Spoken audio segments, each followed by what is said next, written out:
तो आज की इस क्लास में हम पढ़ने वाले हैं क्या, तो जो आपके जो एग्ज़ाम होने वाली है 2024 में, उसमें इम्पोर्टेंट जो है अर्थव्यवस्था का जितना भी क्वेश्चन है उन सभी के बारे में आज हम पढ़ने वाले हैं, जो कि हमारे एग्ज़ाम में यहाँ से 2 नंबर तो फिक्स ही है। इसलिए आप लोगों को क्या करना है कि बेहतर तरीक़ा से इसको नोट कर लेना मेरे साथ। तो चलते हैं पहला क्वेश्चन पे।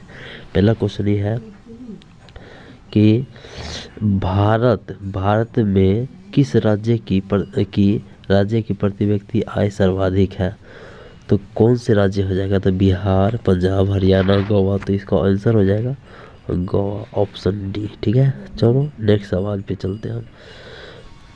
नेक्स्ट सवाल ये है, बिहार के किस जिले की प्रति व्यक्ति आय सर्वाधिक, यानी कि बिहार का जो है ऐसा कौन सा जिला है जिसका प्रति व्यक्ति आय जो है तो सबसे ज़्यादा है। तो पटना, क्या हो जाएगा, पटना। क्लियर है।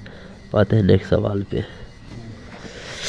नेक्स्ट सवाल है, उत्पादन एवं आय गणना विधि आर्थिक दृष्टिकोण से है उपयुक्त सभी हो जाएगा, सहज, वैज्ञानिक, व्यवहारिक। तो क्या हो जाएगा, ऑप्शन डी, उपयुक्त सभी। चलो नेक्स्ट सवाल, भारत में वित्तीय वर्ष कहा जाता है, भारत में वित्तीय वर्ष कब, कौन से समय को कहा जाता है। तो ऑप्शन सी हो जाएगा 1 अप्रैल से 31 मार्च तक। 1 अप्रैल से 31 मार्च। क्लियर।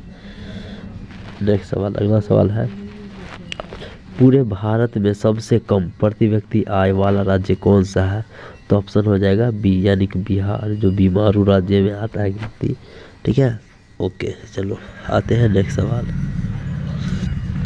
भारत में राष्ट्रीय आय की गणना के सर्वाधिक प्रमाणित संस्था कौन सा हो जाएगा। केंद्रीय सांख्यिकी संगठन, केंद्रीय साक्षरता आयोग, केंद्रीय योजना आयोग और भारतीय रिजर्व बैंक ऑफ इंडिया। तो इसका आंसर हो जाएगा ऑप्शन ए, यानी कि केंद्रीय सांख्यिकी संगठन। चलो नेक्स्ट सवाल पे आते हैं। राष्ट्रीय आय का अर्थ है, राष्ट्रीय आय का अर्थ क्या हो जाएगा। तो राष्ट्रीय आय का अर्थ हो जाता है उत्पादन के साधन की आय, उत्पादन के साधन की आय। ठीक है, चलो राष्ट्रीय आय का सृजन होता है, राष्ट्रीय आय का सृजन होता है उत्पादक क्रियाओं द्वारा, यानी कि उत्पादन की क्रिया के द्वारा होता है। ठीक है, चलो अगला सवाल। अगला सवाल है कि राष्ट्रीय आय में सम्मिलित रहती है, राष्ट्रीय आय में क्या सम्मिलित रहती है। तो ऑप्शन सी, ए, बी दोनों, यानी घरेलू उद्योग की आय और विदेश से प्राप्त आय, ये दोनों जो होता है इससे क्या होता है, सम्मिलित होता है। चलो अगला सवाल, भारत की राष्ट्रीय आय का सर्वप्रथम अनुमान लगाया गया था, यानी सर्वप्रथम जो है किसके द्वारा लगाया गया था। तो ऑप्शन है, आंसर हो जाएगा दादा भाई नौरोजी दादा भाई नौरोजी, ऑप्शन डी। चलो नेक्स्ट सवाल, 11वां सवाल है कि 2012 से 13 में भारत की प्रति व्यक्ति आय औसत आय थी, तो कितना था इसका जो प्रति व्यक्ति आय, जो औसतन आय कितना था। तो इसका औसतन आय हो जाएगा ऑप्शन डी, 67,757 रुपये। ठीक है, चलो अगला सवाल। अगला सवाल ये है, थोड़ा सा अट नहीं रहा ना, चलो देख लेते हैं। वास्तविक राष्ट्रीय आय सर्वाधिक वार्षिक युद्ध उत्पादन का वह भाग है जिसका उस वर्ष में प्रत्यक्ष रूप से उपयोग किया जाता है। राष्ट्रीय आय की यह परिभाषा किसने दी। इसकी यह परिभाषा है, इनमें से कोई नहीं दिया, ऑप्शन डी हो जाएगा, इनमें से किसी ने नहीं। चलो नेक्स्ट सवाल।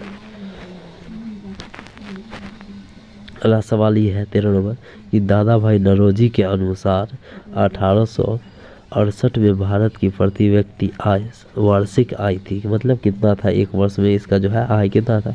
तो 20 रुपये, कितना, 20 रुपये। चलो नेक्स्ट सवाल पे चलते हैं। किसी राज्य के नागरिकों का जीवन स्तर निर्भर रहता है, किसी राज्य का जो है तो जीवन स्तर निर्भर रहता है किस पर। शुद्ध राज्य घरेलू उत्पाद, क्या शुद्ध राज्य घरेलू उत्पाद। नेक्स्ट सवाल, राज्य घरेलू उत्पाद का आकलन किया जाता है, मतलब राज्य घरेलू उत्पाद का आकलन किया जाता है, तो ऑप्शन हो जाएगा क्या, ऑप्शन होना चाहिए, इसका आंसर हो जाएगा, इसका आंसर हो जाएगा ऑप्शन सी, ए बी दोनों, यानी कि वर्तमान मूल्यों पर स्थिर मूल्यों पर। चलो नेक्स्ट सवाल, बिहार की आय में सर्वाधिक योगदान होता है, यानी कि बिहार में जो है सर्वाधिक योगदान किसके द्वारा, कृषि क्षेत्र का, सेवा क्षेत्र, तो क्या हो जाएगा, सेवा क्षेत्र हो जाएगा ना, ऑप्शन सी। यहाँ पे ये भी ऑप्शन हो सकता है, ऑप्शन बी भी हो सकता है, क्योंकि बिहार में सबसे ज़्यादा जो है से खेती भी होता है, इसलिए ऑप्शन यहाँ पे बी भी हो सकता है, तो ध्यान से लगाओगे आप लोग। चलो अगला सवाल, अगला सवाल ये है कि बिहार में किस जिले की प्रति व्यक्ति आय सबसे कम है, सबसे प्रति व्यक्ति आय जो है किसका हो जाएगा, बिहार में कौन सा जिला है, तो ऑप्शन यहाँ पे होना चाहिए डी, यानी शिवहर, क्या हो जाएगा, शिवहर हो जाएगा। चलो नेक्स्ट सवाल पे चलते हैं, 18वां सवाल, कि राष्ट्रीय आय में वृद्धि होने से प्रति व्यक्ति आय में वृद्धि होती है, राष्ट्रीय आय में जब भी क्या कर रहा है कि वृद्धि होगी, तो प्रति व्यक्ति आय में भी क्या हो जाएगा, वृद्धि होती है, यानी कि वृद्धि होती है, क्या होती है, तो वृद्धि होती है, यहाँ पे वृद्धि हो जाएगा। चलो अगला सवाल पे, अगला सवाल ये है कि राष्ट्रीय एवं प्रति व्यक्ति आय में वृद्धि होने से डॉट की क्रिया पूरी होती है, तो किसकी क्रिया पूरी होती है, तो विकास की, यानी जब दोनों में क्या होगा, आय की वृद्धि होगा तो क्या हो जाएगा, यहाँ पे विकास ही ना होगा। चलो अगला सवाल, उत्पादन आय एवं डॉट एक चक्रीय प्रवाह का निर्माण करते हैं, चक्रीय प्रवाह का निर्माण जो है से किस करते हैं तो व्यय का मतलब होता है खर्च, व्यय का मतलब क्या, तो खर्च होता है, सिंपल से।